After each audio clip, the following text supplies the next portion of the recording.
Let's get it poppin', chat. How y'all doing? How y'all doing? I hope you having a good time and a even better time now that your boy's here, and just have no fear.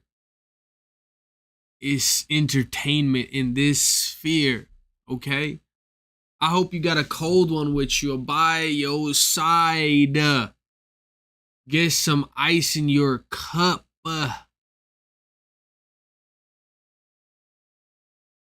For those in the chat joining us tonight on this beautiful night, you know, past midnight, you know, the day has already begun for some people, you know. But the night's still young, you know, 12:30. Just hang in there. But I don't know. I wanted to, you know, get back to the basics. At the end of the day, I got to get back to the basics. Sometimes you get out of the rhythm and you get out of the focus, and that's what you kind of realize when you've gone down a rut.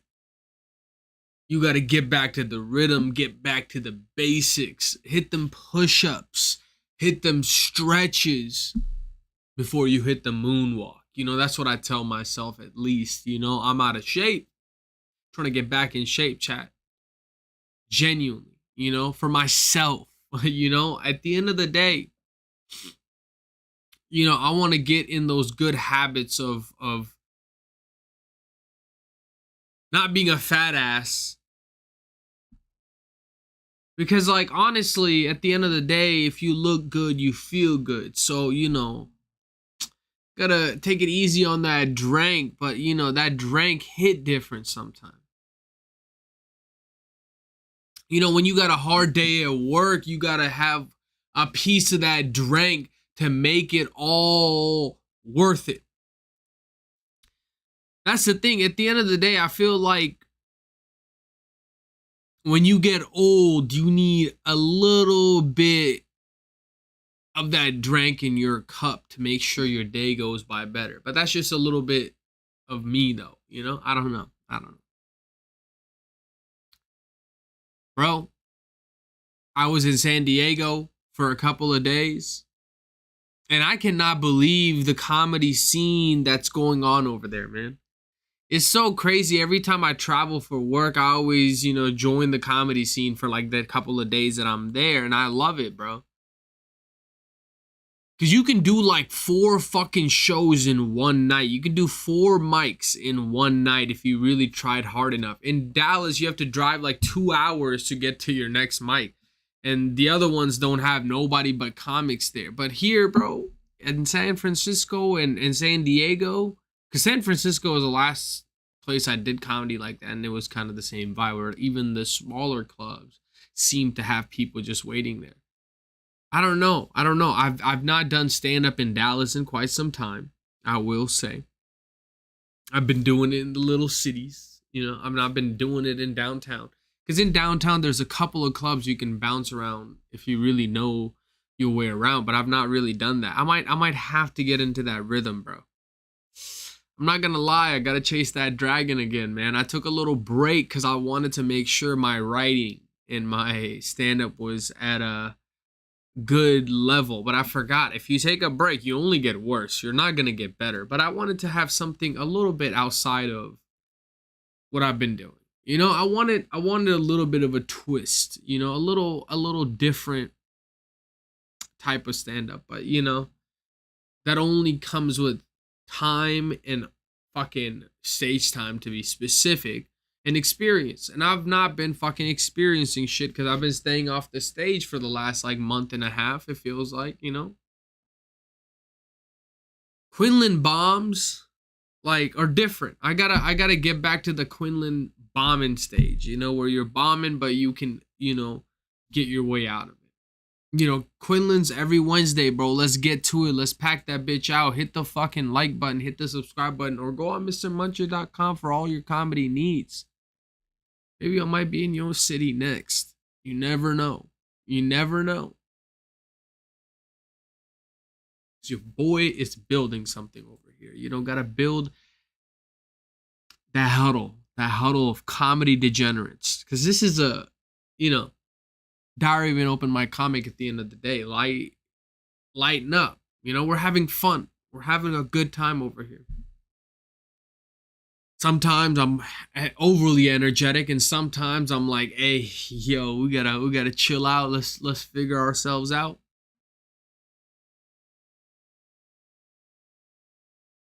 This is one of those weeks where I'm like, bro, let's just chill, bro. Like, genuinely have run down my circulatory system from how much, you know, I've been doing. Just locked in, running around. Like, I still got some car shit to do, bro. I still got fucking car maintenance. That's the fucking annoying part about being a car guy that people don't talk about. You always got to be changing the oil. You always got to fix something. There's always something to do in your car. Like, there's never a time that you're like, oh, I'm done. Oh, no, bro, I got to get hubcaps. You know, like, I don't know. Well, you got to always do something. And it's a blessing and a curse, you know, because, you know, it's a blessing that you have a fucking car to do it on. It's a curse that you got to keep doing it. How do you just sit there and just be like, all right, it's good enough right now? You never know. I never know. Maybe meditating. Maybe blowing up your car and then getting a new one and never have to worry about it again. Yeah. That sounds like a good plan. Just blow it up and just get a new car. Be like, fuck it, I'm no longer a car guy. I don't know. I've put in so much effort and time into my car that I want to keep running it. And it doesn't run as smoothly as it should, but my goal is to get it a little bit better day by day. But fucking car never is going to get better. Always going to be more problems. So it is what it is. But the one problem I will say I have personally is drinking fucking energy drinks. I'm not even going to lie to you. I don't know where I came up with this problem, but I fucking have run into it for the last year. I don't know how, but Red Bull, I mean, I guess not how, because since I was in fucking high school, I've been drinking Red Bull. Listen, I don't know how bad energy drinks are for you truly, but I've been drinking Red Bull for the past year. Coffee has been around for nearly 500 to 600 years. Okay. And you could argue it's probably one of the most successful drugs ever released to society. People's whole civilizations built off these damn beans. Of course, when coffee wasn't hitting hard enough, they had to make a teeny tiny subtle switch to cocaine to boost production. Hey, we can say what we want about it, but you can't tell me they wasn't handling swiftness from the 70s to 80s, which was at the time in the US when things were at their most affordable. But sadly that became illegal, so eventually they found a brand new, totally not harmful at all product to replace it: energy drinks. And slowly over time, especially since the 2000s, they become more and more popular every year, with Gen Z now leading the chart as the group who consumes the most energy drinks, and I'm not gonna lie, it's not even close. We're kind of close. According to studies nowadays, 75 to 80% say they drink them regularly, and older generations drink them the least. But to be fair, that doesn't mean older generations don't have caffeine. They just have coffee a lot more than energy drinks. I can give boomers credit on that though. They can manage their caffeine a lot better than us. You know, other than destroying the world's economies, causing wars for no reason, being selfish and on younger generations for a world they created, and saying goodbye house like I did for 2 pennies and a handshake, seems like they've gotten caffeine addiction pretty beaten. And as someone who started having energy drinks and pre-workout around 4 years ago when I turned 19, not gonna lie, it was mainly because I started going to the gym and wanted to get the best gains. Caffeine addiction is probably top 5 addictions this generation has right now. And especially when I started having it more, I can understand why it's hard for some people to stop. Because just like all other stimulants, you end up getting a tolerance to it and needing more. I'm not gonna lie, I'm at that tolerance level, bro. I can't function without it. It's bad. It can get to the point where if you have it too much, days you don't have it will give you headaches. And some people even throw up because their body needs it, which is why you should always keep it balanced and have some break days a week where you don't have caffeine, like at least 2 days in the week. But even then, with I say keep that to the weekends, bro. I try not to drink Red Bull on the weekends, bro. Otherwise, I'm fucking cracked. Having it, one thing I didn't realize because I did research before I started having it is how many people don't know the limits and drink over it a day. The FDA and most of the world's health organizations say you should have a max of 400 milligrams of caffeine a day, which is already a lot. For reference, that's having 4 cups of coffee a day, 10 cans of soda, or 2 cans of 200 milligram energy drinks. For real, the only reason you should even be having that much is if you go to the gym and lift a lot or work like 14-hour days. But even with this being clear public information, people will casually brag online that they have double that amount or even more. Like, you just admitting to overdosing on social media in 2026 because that's what you're doing. How much caffeine do you drink per day? 1,000 It's acceptable overdose. Milligrams, which is 1 gram, which is 10% a lethal dose. What's your 1,000 milligrams of caffeine a day like schedule? I started the day out with 4 shots of espresso. I mixed that with 2 protein shakes. That's about 256 grams of caffeine. Later in the day, I have a pre-workout before I hit the gym. This one is like 300 milligrams of caffeine. He's gonna explode his heart. He's gonna blow up.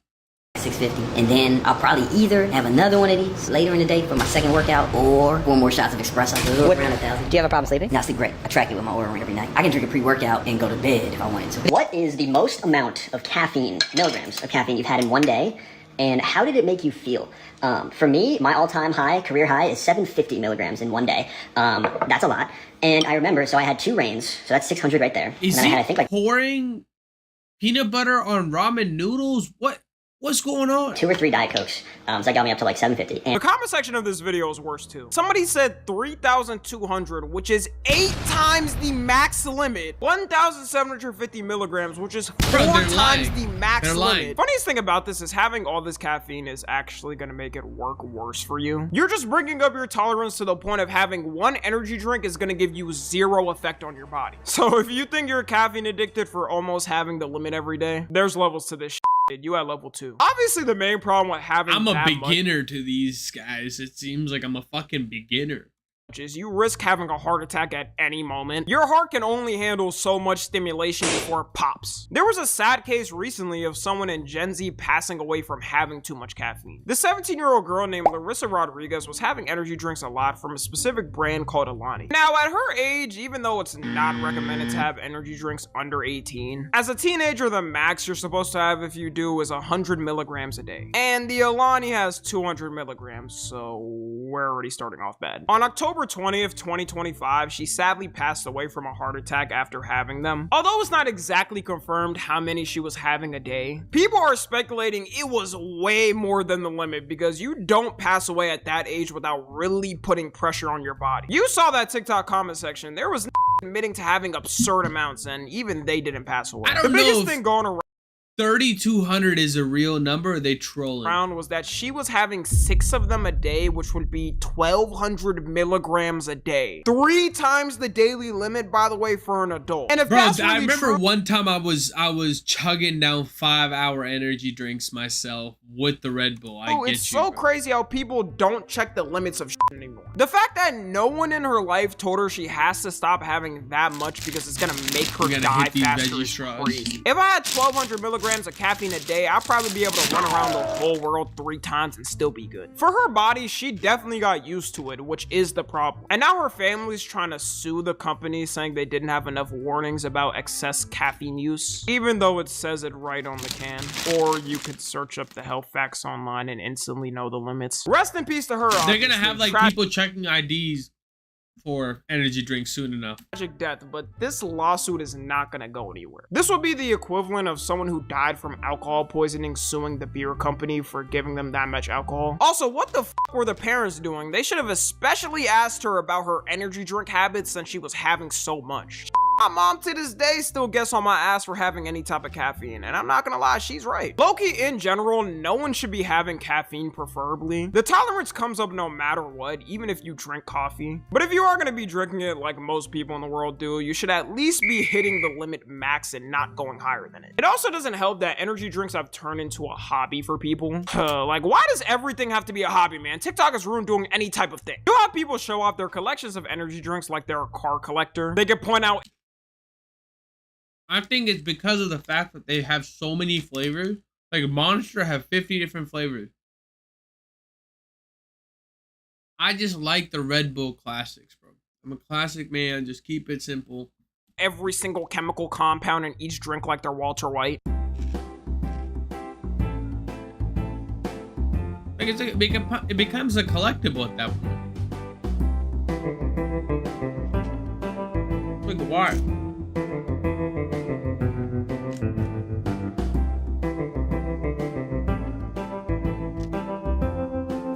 This is an expensive hobby. I don't know how they're getting all these different types of cans. Okay, well, not expensive like being a car collector, but a 12-pack energy drink is usually like 30 bucks, so it adds up. The closer you are to them, the more you're gonna want to drink it. So it's probably not the best idea if you already take a lot of caffeine now to stack up on it. Energy drinks gonna be calling your name midday like the Green Goblin mask. Now, in defense of all this caffeine consumption, because one may wonder why Gen Z has so much, it's a couple of reasons. One being current. I mean, I will say,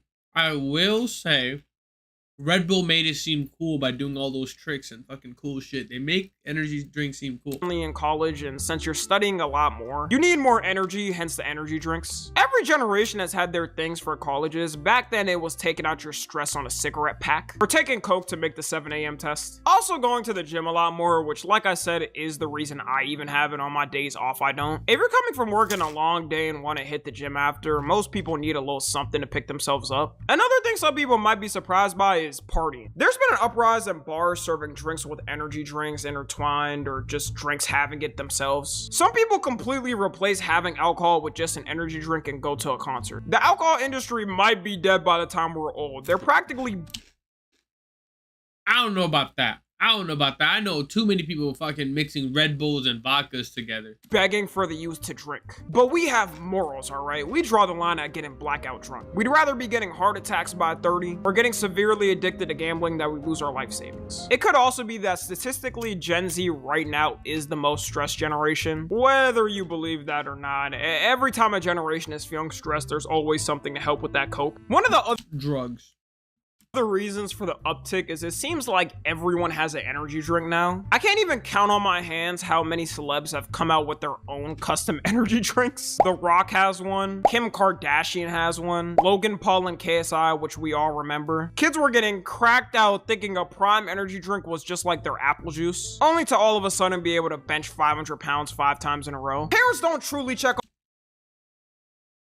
Bro, Logan Paul and KSI did that prime energy drink for the bag, bro. They set the bag up for a Billy. On their kids anymore, because how is your kid casually having caffeine at 8 years old and 10 years old and you don't even know? Even Barron Trump, Donald Trump's son, announced he's releasing one in May of this year. What the f does this know about energy drinks? I don't think I've even heard him talk. The only thing I want to see him do is be in them warfields for the his father started. The main problem with it is it's not like food or something that doesn't affect your body too much. It's a stimulant that if you have too much, you can die from. I assume even people who don't drink caffeine who are fans of these celebs are gonna try their energy drinks and potentially get hooked on having them, or may not know they can only have a certain amount before they get Fortnite eliminated. You should also only be having the energy drink in the morning or 3 p.m. max. Any later and good luck getting any type of sleep. There's a ton of people who have permanent sleep problems every night because the amount of caffeine they consume. Caffeine has a half-life of 3 to 7 hours, meaning it takes that much time to get down to half the amount in your system. And if you have like 200 milligrams at 5 p.m., you're still gonna have a cup of coffee and a half in.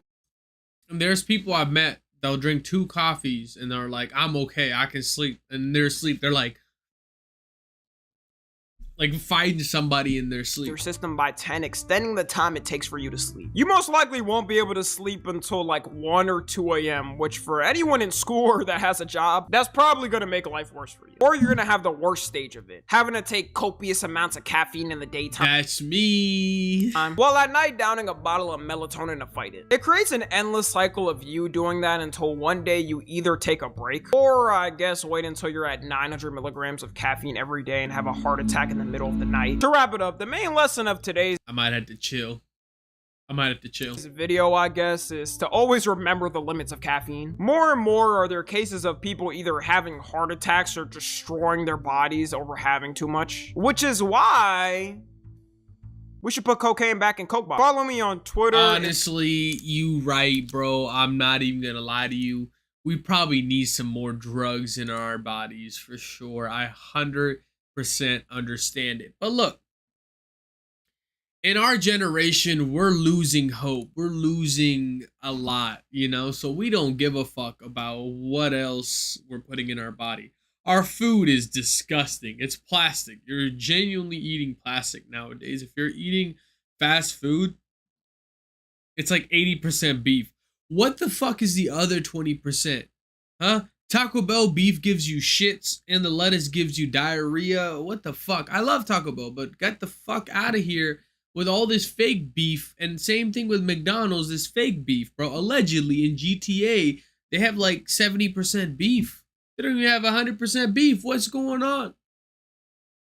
This is why our generation, like, has lost all hope. There's nothing coming out of it, bro. Like, let's just... In 1381, a generation of young English men decided they had nothing left to lose. The Black Death had killed a third of England's population 40 years earlier. The technology has killed our mental capacity. Labour was scarce. Workers had leverage they had never had before.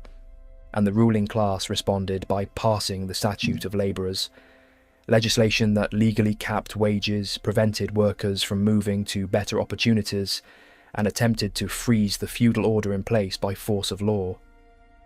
Then came the poll tax. A flat rate per head demanded from every adult regardless of what they owned or earned, the poorest paying the same as the richest. Wat Tyler led what followed. The Peasants' Revolt of 1381.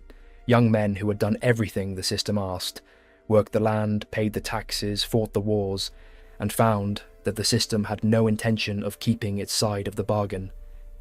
They marched on London. This is like America right now, bro. This is where we're at right now. They burned the Savoy Palace.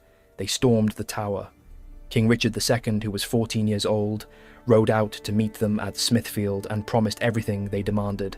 Serfdom abolished, fixed rents, free trading. The moment Richard's men killed Wat Tyler... This is sounding like Mamdani, bro.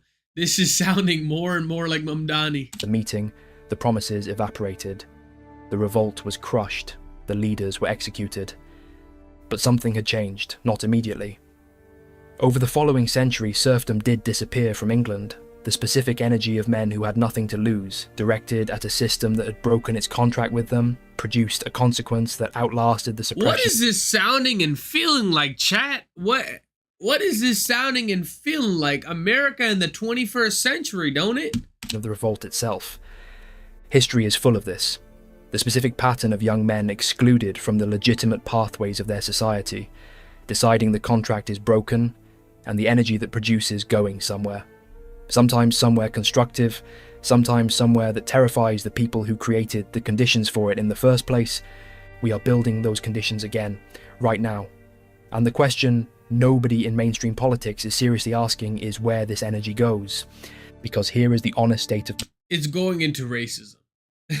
That's why they're doing the white and black politics, bro. Like, they're pointing fingers at each other. Oh, it was the darky, it was the whitey, it was the brownie, it was the yellowy. It's pointing colors at their skin tone just so they don't point up and down to the fucking caste system they got put into. Play for young men in Britain and America in 2026. 1 in 3 American men are no longer in the workforce. Not unemployed in the technical sense, just gone. Not working, not looking, out. 66% of American men aged 20 and over were employed or actively seeking a job as of April 2026, according to the US Bureau of Labor Statistics, down from 73% in 2006, a nearly 20-year low. And the trend is still pointing downward. Male employment dropped a full point year over year from 2025. The only period with lower participation was the 2020 pandemic, when it collapsed to 59%. This is a peacetime record. Nearly 1 million young British people between 16 and 24 are not in education, employment or training. Almost 600,000 of them are not actively looking for a job, not because they are lazy, because they have tried and stopped, because the specific calculation they have run, effort invested versus realistic return, has come back negative enough times that the rational response is to stop making the investment. 1 in 5 men under 25 globally are unemployed and not searching for work. Computer programmer employment in America has dropped to its lowest level since 1980. Men with a college degree now have roughly the same unemployment rate as men who never went to college. The degree that was supposed to be the passport has stopped opening doors. And the question underneath all of this is the one that the data alone cannot answer, but that everyone can feel. Why should they try? What do they get in return? Think about what participating in the system is supposed to offer. You work hard at school, you go to university, 6 years serious debt. You apply for jobs, you build a career, you contribute, you pay your taxes, you follow the rules, and what you are supposed to get in return is stability. A career that rewards your investment, the ability to afford housing, the ability to form a family, a stake in the society you are contributing to, the sense that the system recognizes your effort and returns something proportionate to it. Now look at what the system is actually delivering. Housing costs that put ownership out of reach for most young men in their 20s and 30s, a labour market that has been restructured around sectors where men are a minority, and where the roles that previously rewarded male skill sets have been automated, outsourced or filled by cheaper imported labour. An educational system whose credentials have been so rapidly diluted that they no longer confer the advantage they were sold as conferring. A tax burden that takes a significant portion of income earned and returns it in the form of services that disproportionately benefit other demographics, and a cultural and media environment that consistently communicates that the problems of young men are either their own fault or less important than the problems of other groups. You put that calculation to a generation of intelligent young men, and enough of them run the numbers and reach the same conclusion. The return on participation is not there. The contract has been broken. And if the contract is broken, why keep paying into it? I had a conversation recently with a friend I had not seen in almost 2 years. Master's degree in cybersecurity, 8 months of job searching, getting shut down everywhere he applies, looking at the roles and seeing cheap foreign labour recruited at a fraction of what he would cost, seeing DEI hiring boxes being ticked that he cannot tick, 6 years of university, real debt, and the market that was supposed to reward it has completely changed the rules without telling him. He is not bitter, he is just doing the maths, and the maths is not working out. He is not the only person I know like this, he is not even close to the only person I know like this, and he is one of the most capable people I know. Which means the millions of young men who are less equipped, less resilient, less able to absorb the gap between what they were promised and what they found, are in a significantly worse position than him. Those men exist. They are the 600,000 in Britain not even looking anymore. They are the ones who filled in the applications and heard nothing back, who got the rejections, who watched the role go to someone else for reasons they were never given, who did the thing you were supposed to do and found it did not produce the thing it was supposed to produce. And at some point, a man in that position stops doing the thing. Not dramatically, not with a statement. He just stops, he withdraws, he plays the video game instead of sending another application. He watches the stream instead of going to the networking event. He opts out of the competition because the competition has demonstrated it is not designed for him to win. 80% of Gen Z felt lonely in the past year. People aged 15 to 24 now spend 70% less time with friends. Bro, they started hitting the cybersecurity specialist thing. I thought it was a personal attack. I started genuinely being upset. It felt like a personal attack for a second. In person than their counterparts did in 2003. The generation that can reach anyone on Earth with a tap is the loneliest generation ever recorded. Because the technology produced the appearance of connection without the substance of it. And the substance, actual community, actual belonging, an actual stake in something shared, is what people need and what the current system is not providing. Now, the historical sweep. Because the specific combination we are describing, young men excluded from legitimate economic participation, cultural messaging that their struggles are either their fault or irrelevant, blocked pathways to status and belonging, critical mass, has appeared before. Multiple when times, Hitler took with very consistent results. Weimar Germany, the late 1920s into the early 1930s. Germany had lost the First World War. The Versailles Treaty had imposed reparations equivalent to $442 billion in current money.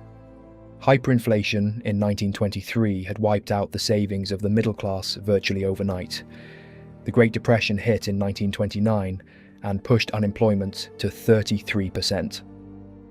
An entire generation of young German men who had been told the system would reward them had arrived at the system, and found it had nothing for them.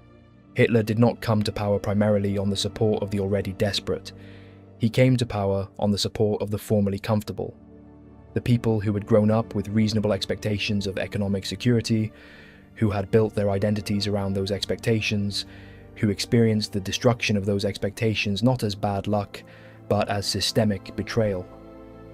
The historians who have studied this most carefully describe the most dangerous political moment not as when the poorest are suffering, but when the people who believe the system would work for them discover that it will not. One historian put it precisely. Right now, bro. No the populations that respond most dangerously to a decade of declining living standards are not the chronically poor, who have developed adaptive strategies, but the formerly comfortable middle class, people who had internalized a reasonable expectation of economic security and stability, whose economic identities were built on that expectation, and who experience its erosion as personal failure and systemic betrayal simultaneously. A college-educated Gen Z man who followed the rules, got the degree, applied for the jobs, and found the market had been restructured around him is experiencing exactly that. Personal failure and systemic betrayal simultaneously. The system told him what to do to succeed, he did it, and the system lied. Nobody in the late 1920s in Germany could have predicted what the character of the nation would be in the mid-1930s, only 6 years later. That is how fast it moves when the conditions are right. 6 years from a frustrated but functioning democracy to something that shocked the world. What are the conditions? Economic exclusion of a generation of young men, cultural messaging that tells those young men their struggles are either their fault or irrelevant, blocked legitimate pathways to status, family, meaning, and critical... And I think that's why Andrew Tate blew up, bro. That's why Andrew Tate blew up, because people needed that release. It really did. Enough young men in that position simultaneously that the energy has nowhere to go except somewhere. We are building those conditions in Britain and America right now, not identically to 1930s Germany. The specifics are different, but the mechanism, young men with nothing to lose reaching critical mass, is the same. And the question that nobody in mainstream politics or media is seriously asking is, where does it go? The Rome parallel is instructive. The late Roman Republic produced exactly this dynamic at scale.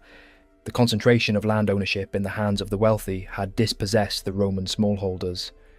The farmers who had historically been the backbone of both the Roman economy and the Roman army. These men flooded and now into they Rome, made weed a dependent felony on grain in Texas, doles bro. with no economic The farmers stake are not going to be able in to the smoke. existing It's system. crazy. The Gracchi brothers, Tiberius and Gaius, tried to reform the land distribution and were both murdered by the Senate. The Senate chose to protect its economic interests over addressing the conditions that were destroying the Republic. What followed was Caesar. Not immediately.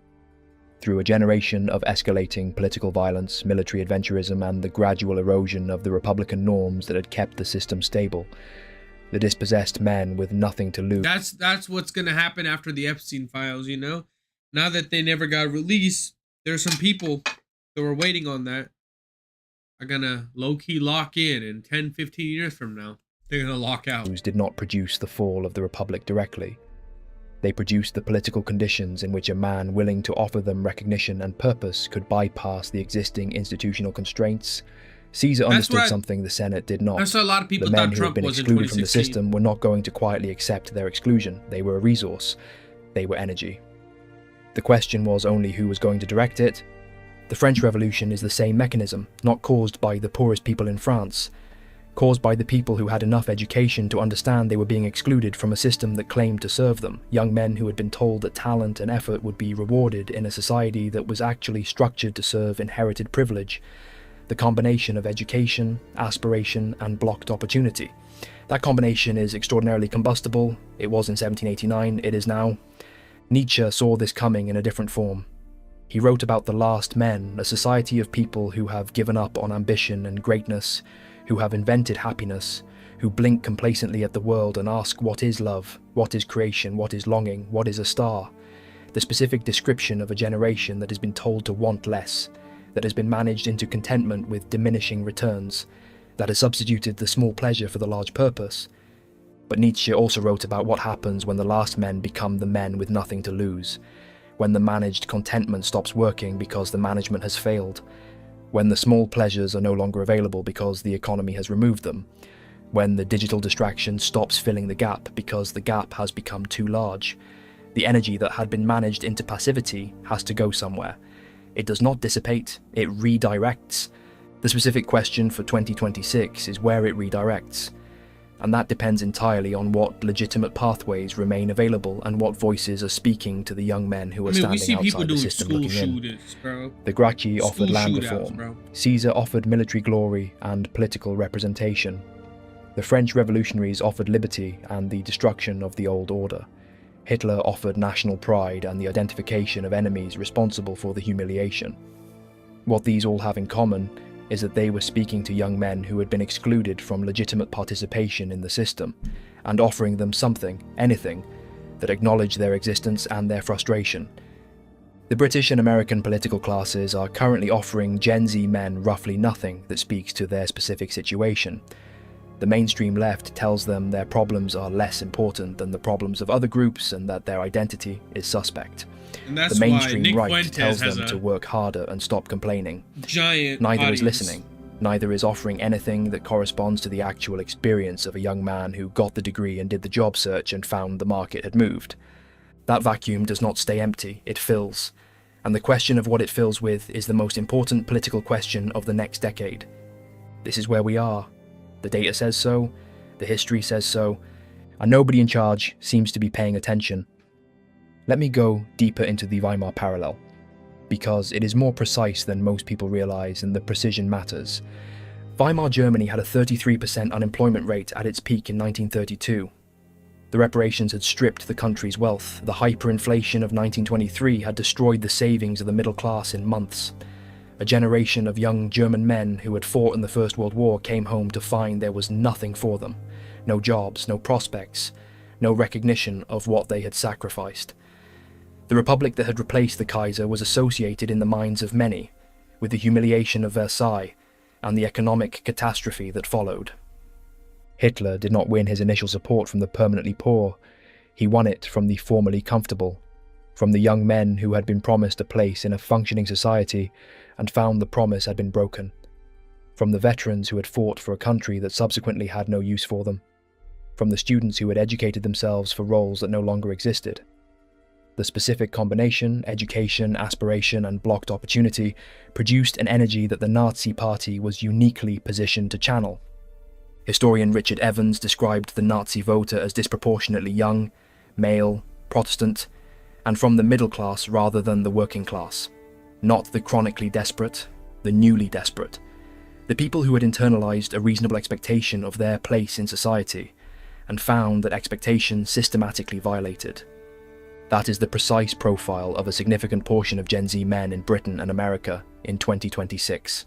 Young, male, educated, had internalized a reasonable expectation, get the degree, work hard, participate, and found the expectation violated by a labour market that has restructured around them, a housing market that has priced them out, and a cultural environment that responds to their frustration by suggesting it is their own fault. Now here is the thing that historians who study Weimar always say, and that nobody in the current political conversation seems to be listening to. The danger is not the people who are already angry. The danger is the window between when the conditions are created and when the energy finds a direction. In that window, the direction is still undetermined. The specific form that the anger takes depends on what voices are speaking to it, and what frameworks are being offered for understanding it. In Weimar, the voice that found the dislocated young men most effectively was the worst possible voice. That is not inevitable. It was not inevitable in Weimar either. It became inevitable because the institutions that should have been offering honest diagnoses and legitimate pathways chose instead to dismiss the anger as illegitimate and the people experiencing it as morally deficient. Sound familiar? Tocqueville saw this coming in a different form and from a different angle.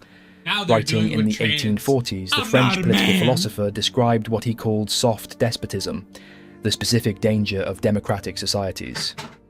Not tyranny from above in the classical sense. Something more subtle.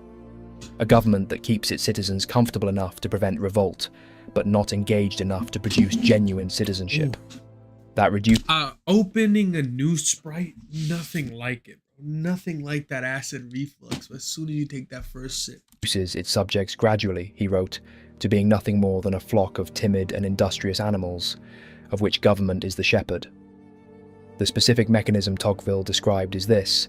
The democratic nobody plays in the streets like this, bro. The community is not there anymore, man. Government provides just enough material comfort to prevent the kind of desperate revolt that visible oppression produces, but in doing so, it infantilizes the population. It makes them dependent. It removes from them the necessity of exercising the capacities, judgment, courage, self-reliance, civic participation, that produce genuine adults rather than permanent dependence. Damn, bro, you got aim like a motherfucker. The population becomes easier to manage. And easier to manage means less free, less capable, and less able to defend itself when the management fails. The young men checking out of the labour market and the civic life of Britain and America in 2026 are not choosing this. They are being produced by it. The specific combination of economic exclusion, cultural dismissal, and the managed distraction of the digital attention economy is producing exactly the population Tocqueville described. Not revolting, not organising, just withdrawing into the screens, into the games, into the passivity that the system finds easiest to manage, and that is, in the long run, the most dangerous outcome of all. That turns into school shooters, and then it turns into village burners. Because passive populations do not stay passive forever. They stay passive until the management fails. Until the material comfort that substitutes for genuine engagement is withdrawn by economic collapse or institutional failure or the simple running out of road. And then the energy that has been managed into passivity has to go somewhere. And it goes there without the habits of civic engagement, democratic participation, and constructive problem solving that a healthy society produces in its young men. Camus wrote about absurdity, the specific condition of a person who confronts a world that refuses to make sense on his terms, who has been brought up to believe that effort produces result, that the contract between action and consequence is real, and who then encounters a reality that violates that contract systematically.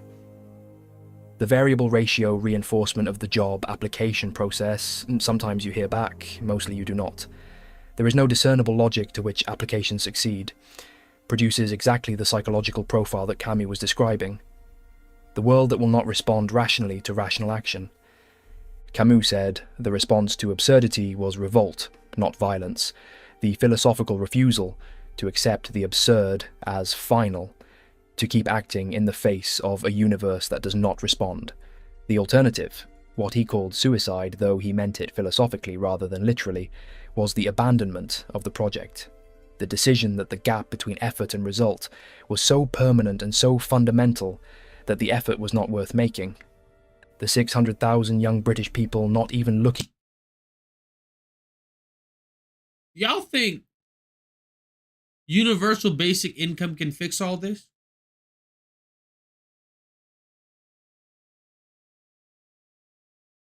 Because I don't think they would ever do that. Universal basic income will never work.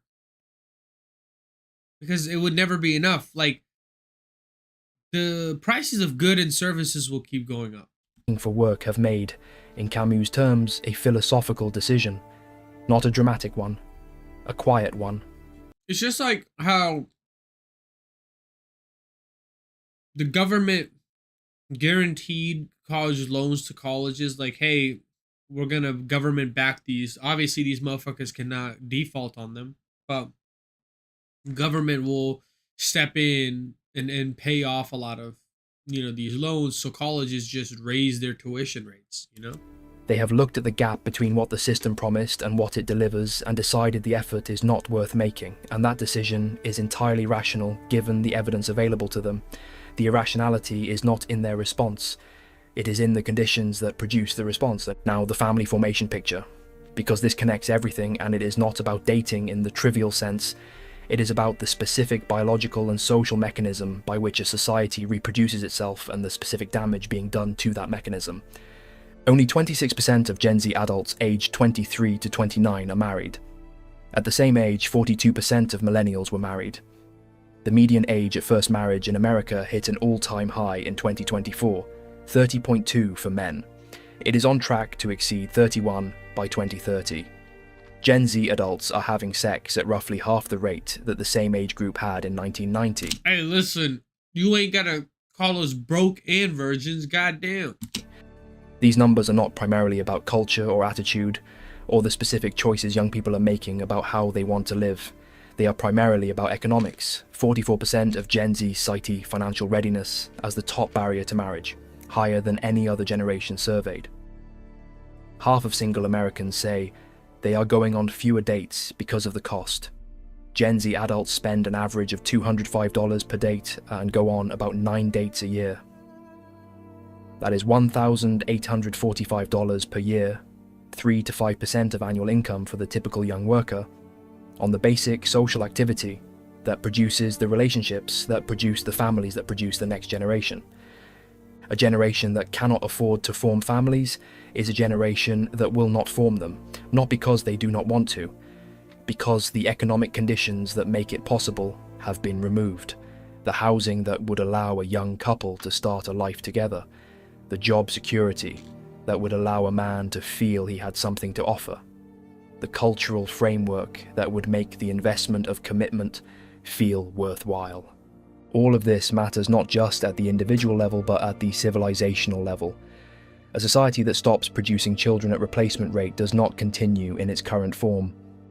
We have talked about the European demographics in another video on this channel. The same trajectory applies in Britain and America. The specific generation that has been excluded from economic It's become a first world problem, unfortunately, you know? participation, from family formation, from genuine civic engagement. That generation is also not having children. And the next generation that does not exist cannot do anything at all. People are fucking. They're just not having children. That's all it is. They're fucking. The democratic question, because this is the one that Finn raised and it is the most politically sensitive and the most important. What does democracy actually offer a young man in 2026? The right to vote, for parties none of which are seriously addressing the conditions he is living in. The obligation to pay taxes, into a system that is disproportionately structured around the interests of older property-owning demographics, whose political participation rate is higher and whose interests the system therefore serves more reliably. The theoretical protection of a legal system that arrests people for online posts at 33 per day, while releasing violent offenders early because there is no prison space. The promise of social mobility that has been measured and documented to be lower in Britain in 2026 than it was in 1970. The democratic contract, I participate, I pay in, the system protects my interests and responds to my voice, is only worth maintaining if the contract is being honoured. And the evidence available to a young man looking honestly at the British or American political system in 2026 is that the contract is not being honoured, that the system responds to the interests of those with the most economic and political leverage, that the 600,000 young men not looking for work are not, in any meaningful sense, represented by any major party in Britain or America. The specific danger of this is not revolution. Revolution requires organisation, ideology, and the specific belief that seizing the existing system and redirecting it is worth the effort. What is actually more likely and more corrosive is simply continued withdrawal. The gradual erosion of the civic base that makes democratic governance functional, the continued decline in youth voter turnout, the continued retreat into private life, the screens, the games, the passivity of a generation that has looked at the public sphere and concluded it has nothing for them. Tocqueville's soft despotism does not produce dramatic collapse. It produces gradual... I think we're going back towards, like, you know, smaller towns, smaller cities. I think I like that better. You know, more local towns, more local cities. Everything has its own vibe. This corporatization of stuff is gay. Decay. The institutions keep functioning after they have stopped working. The elections keep happening after they have stopped mattering. The representation keeps being claimed after it has ceased to operate. And the population that has withdrawn does not mostly mount the barricades. It just gradually stops producing the social, economic, and civic energy that kept the whole thing going. Now, where this ends. Because that is the question Finn asked at the start, and it is the one this video has been building toward. There are specific historical examples of what happens when you combine economic exclusion of young men with cultural dismissal, blocked legitimate pathways, and critical mass. We have walked through Weimar, Rome, and France in 1789. There is a fourth example that is closer and more instructive: Britain in the 1970s, the specific decade when the post-war settlement ran out of steam and the economy produced mass youth unemployment for the first time since the 1930s. Youth unemployment in Britain in 1981 hit 20%. Inner city riots in Brixton, Toxteth, Handsworth, Chapeltown. Not organised, not ideological. The raw expression of a generation that had been promised a place and found none.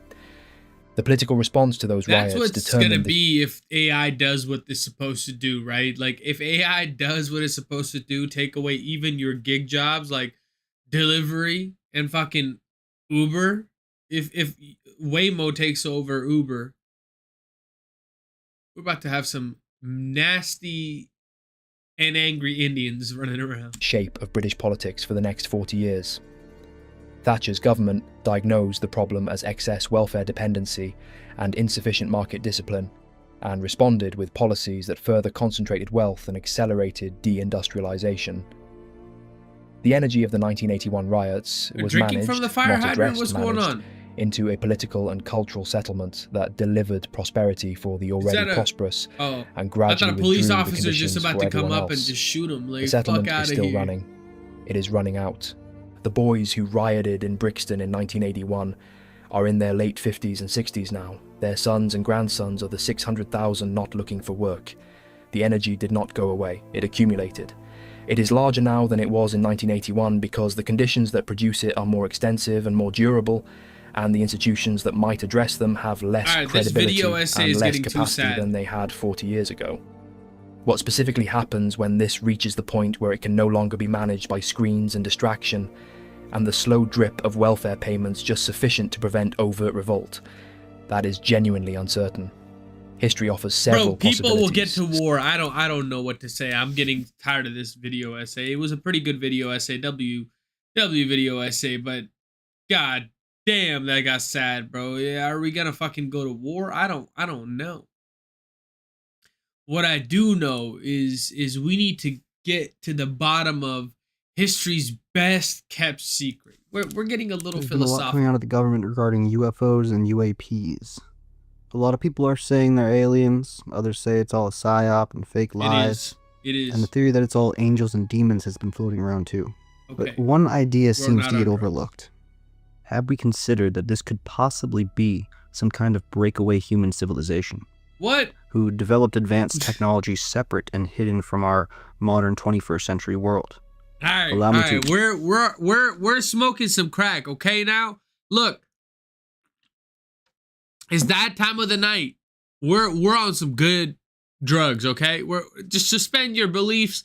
You're in delusion land. Let's get Explain to it. what I mean exactly.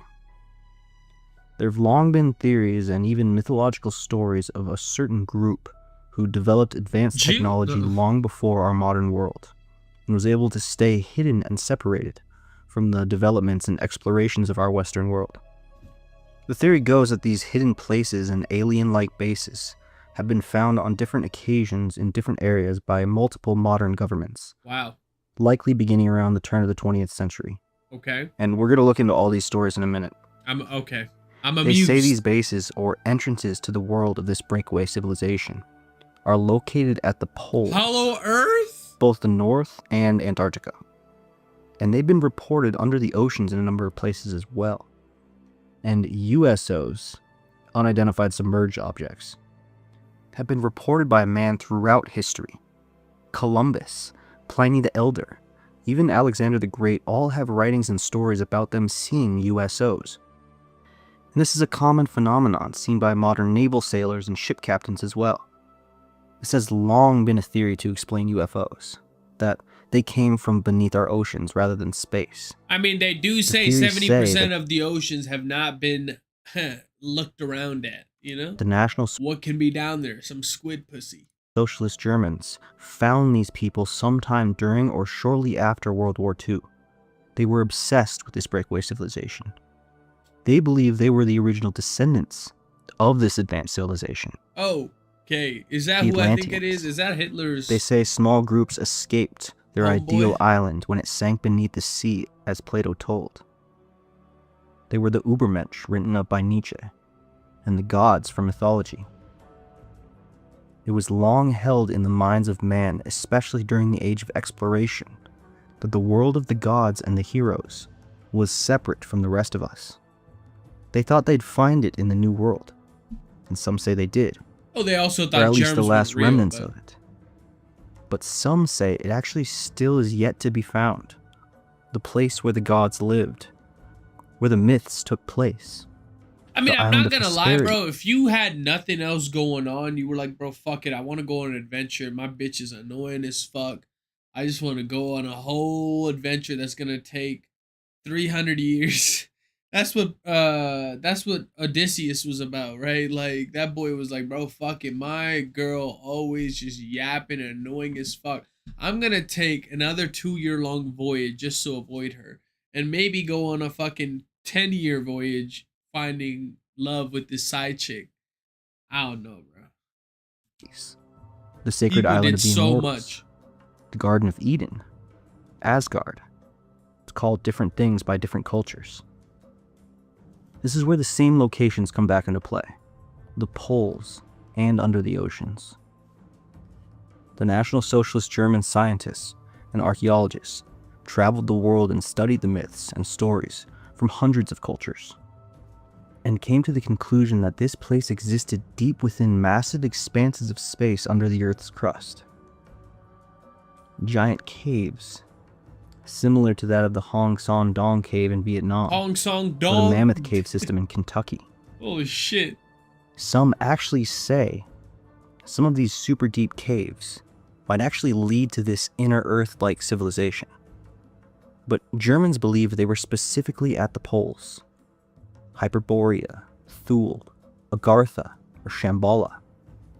Some even say they found a way to reach this land through secret tunnels and pathways they found under the ocean near Antarctica, and that they could navigate to these areas using their U-boats, which were state-of-the-art for the time.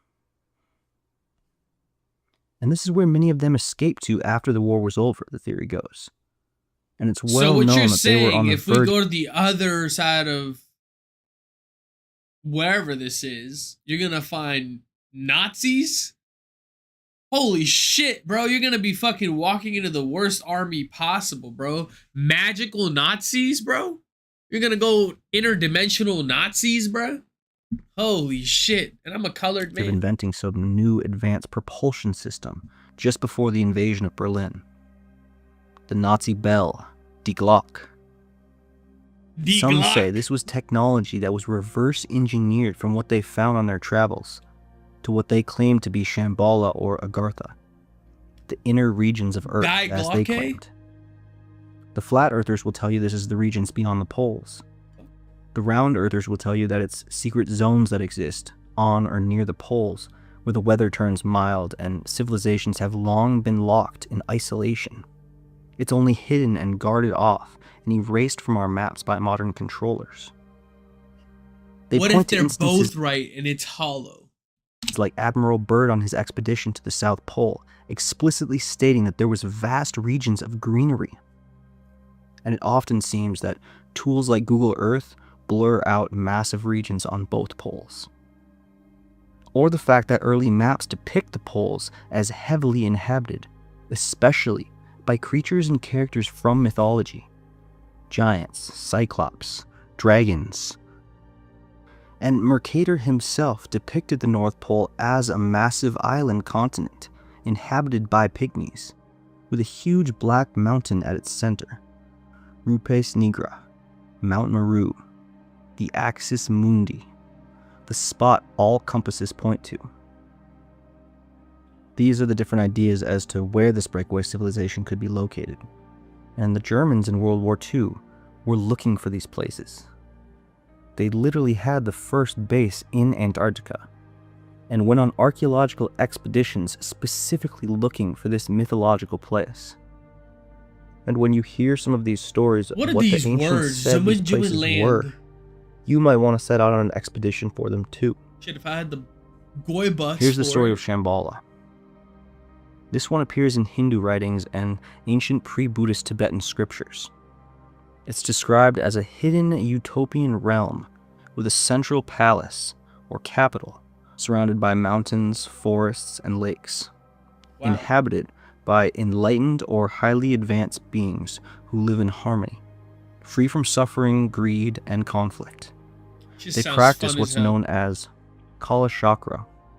In the myths, it's a place of extraordinary beauty, longevity, and spiritual purity, often referred to as the land with 1,000 names. The text says it lies somewhere to the north of India. Very vague. The Himalayas? The Himalayas? Theorized to be anywhere from Tibet to Siberia and Mongolia to the North Pole. And it's the centerpiece to the most important prophecy in Hindu tradition. In Hinduism, it's believed we are in a dark age, the Kali Yuga, it's called. And I noticed a lot of confusion in the comments last time I mentioned the Kali Yuga. It's not ruled by the goddess Kali. There's a separate character in Hindu beliefs known as the demon Kali, two different entities. And the demon Kali is an evil being who embodies all sin and greed of man and took over our current age when the last avatar of Vishnu died. He resides in the evil in the hearts of man, and someday towards the end of the Kali Yuga, man will become so evil, the demon Kali will gain power and incarnate in physical form. Isn't that the Antichrist? Yo, all religions are the same, dude. An attempt to destroy humanity. But the prophecy says that the final avatar of Vishnu will be born in this sacred unknown land of Shambhala. And when he comes of age, he will ride in on a white horse and reveal himself to the world and battle the demon Kali in a great war, eventually defeating him and ushering in the Satya Yuga. I gotta get me a white horse, a white Ferrari. There's also spoke of this Ferrari place. truck. They called it Hyperborea. They spoke of it as an ideal place where the sun shone continuously. There were no harsh winters here, despite it being located at the ends of the earth to the north. They say that farmers got 2 harvests every year, effortlessly. And the people there were said to live to 1,000 years. They spent their time singing, dancing, playing music, and feasting in the honor of the gods, especially the sun god Apollo. And they were untouched by suffering. In some accounts, they were a race of giants. Perseus, the demigod son of Zeus, traveled here to seek the Gorgon Medusa. The god Apollo was said to be born there, and visit every year to drink from the sacred spring, giving him longevity, equivalent to the fountain of youth. Heracles, or Hercules as he's known in Roman, in some tellings, traveled here to find the golden apples during his labors. Again, said to be located to the north at the end of the earth, beyond Scythia and Thrace, the ancient texts say. Bro, this is like fucking fantasy wet dream, bro. You just read this, you just get fucking into the La La Land. There's other stories in other cultures too. In Chinese tradition, the immortals and divine figures lived in 2 distinct places. The locations were never described in great detail, but the first was somewhere to the west on the great mountain called Kunlun. The second was somewhere out into the ocean, where 5 islands existed, the main one named Penglai. Both places were very similar, both axis mundi points, marking opposing sides of the earth, just like the poles. They also had great golden temples and miraculous trees that grew immortal peaches, granting whoever ate them great longevity. And once a year, the gods and immortals would gather for a great feast to keep them healthy and alive year after year. No one ever found exactly where these places were, and many tried, including the first emperor of China after the Warring States period. See, I feel like even in the movies, you have to go on a battle alone. You have to travel this, long, treacherous journey alone, because the journey is what the whole thing wants from you. Is the journey leads you to the promised land because you've developed so much, Mythology.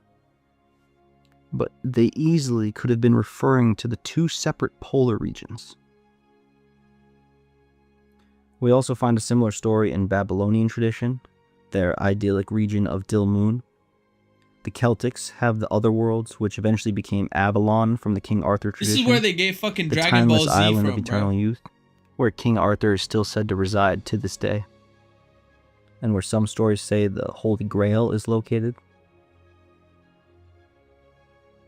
In almost every culture in the Americas, all the way from the Andes and Peru up to North American tribes, how do you get that good at drawing? Have the same or similar creation myth that tells of their original home within the earth, a world they inhabited in a previous time to our own, and they eventually emerged from these entrances, located in various cave systems such as those found in the Grand Canyon, the Black Hills, parts of the Appalachia region, caves around Teotihuacan in Mexico, or deep in the jungles of Central America. The 13 families. And then the ancient Peruvians claimed They emerged from entrances located under Lake Titicaca. The story usually tells of an original homeland located within caves. The 7 caves of Chico-Motztoc in Aztec. The 3 sacred caves of the Inca and pre-Incan cultures. The Pacari Tombo. All places believed to be original homelands of the various Native American peoples. In Hopi traditions, they tell a detailed account of the inner earth realms and who lives there. In their stories, during the turning from the 3rd world to the 4th, our world we live in today, there was a great worldwide catastrophe, a flood. It's always a flood. And the Hopi people were only saved because of a mysterious race of humanoid beings, what they called the Ant People. The Ant People guided them down into their cave systems, where they lived and sheltered them and fed them until the flood waters receded. When they emerged, usually the stories say from the Grand Canyon, the creator god Spider Woman guided them to their new homeland, and they encountered other divine characters along the way, like Masa, the guardian of the land, who gives instructions for proper living, agriculture, and ceremonies, basically giving them their entire culture and guiding their civilization. And then the Ant People and the divine creatures described disappeared back into their world, only to be heard from in myths and legends. Is it ChatGPT? All cultures describe this breakaway people in one way or another. They all have differing versions of the same beings. Fucking Avatar. Often their like, teacher gods. What, bro, they're fucking getting Avatar and Dragon Ball Z fucking inspiration right here, bro. Or they're described with different features than us. Taller, sometimes with divine-like details, a glowing aura, antennae, large eyes, or even a third eye. Different people claim to have seen different things, but the details all point to the same beings. Some kind of separate civilization from our own, existing here, in the same realm on the same earth that we do, but concealing themselves. Only found in our oldest stories that we have from around the time of the last cataclysm. But if all of this UFO files stuff and all the other modern stories hold any weight, then it seems they may be coming out of hiding. Perhaps this means we're creeping up on the timeline towards the next cataclysm. Oh shit. Or perhaps there's another agenda. Nowhere in any of the myths does it say these creatures are completely benevolent. They may have helped humanity in the past by giving us knowledge and sparing many of us from the floods of the Younger Dryas, but they likely have their own agenda. When you start looking into ancient prophecies and what various religions say will happen in our future, it begins to look like these other people, this breakaway civilization, may not only send our protectors like Vishnu or the Maitreya Buddha, but it seems to also be the place where great evil comes from.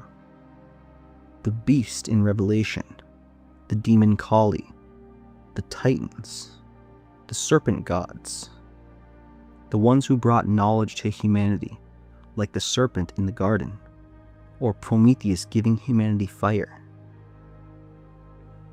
In the Hermetic texts, the Emerald Tablet of Thoth, it reads this: "Speak I of ancient Atlantis. Speak of the days of the kingdom of shadows. Speak of the coming of the children of shadows. Out of the great deep, where they called the wisdom of earth men, called for the purpose of gaining great power.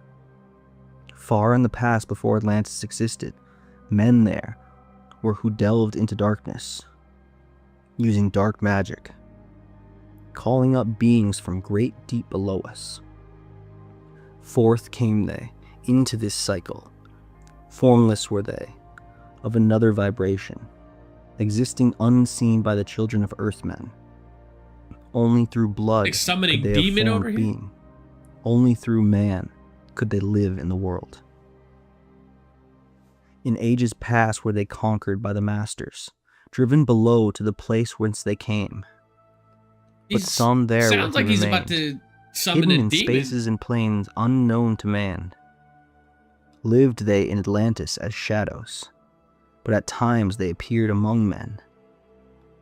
When blood was offered, forth came they to dwell among men. In the form of man moved they amongst us. But only to sight were they as are men, serpent-headed, when the glamour was lifted, but appearing to man as men among men. Crept they into the councils, taking forms that were like unto men, slaying by their arts the chiefs of the kingdoms, taking their form and ruling over man. Only by magic could they be discovered. Only by sound could their faces be seen. Sought they from the kingdom of shadows to destroy man and rule in his place. End quote. Even in the book of Revelation, it says the beast with 7 heads and 10 horns that represent the Antichrist will rise out of the ocean. It's never an alien invasion. In all the stories, it's always an emergence from the depths. And that's exactly what we're seeing with these USOs. No one has ever claimed to see a UFO or USO blast back out into the atmosphere and leave Earth, going into space. But many, going back thousands of years, have seen them enter or come from oceans and great lakes, disappearing in the depths. And if the National Socialist Germans found them, or found this place like they claimed, then there's no doubt in my mind that our world leaders are in contact with them today. Oh shit, hey, JFK was an alien. That's what he wanted to say. JFK was an alien at the end of the day. That's how we're gonna end the night. Hey, the JFK files are not coming out, but best believe he was a fucking alien. You guys have a good night.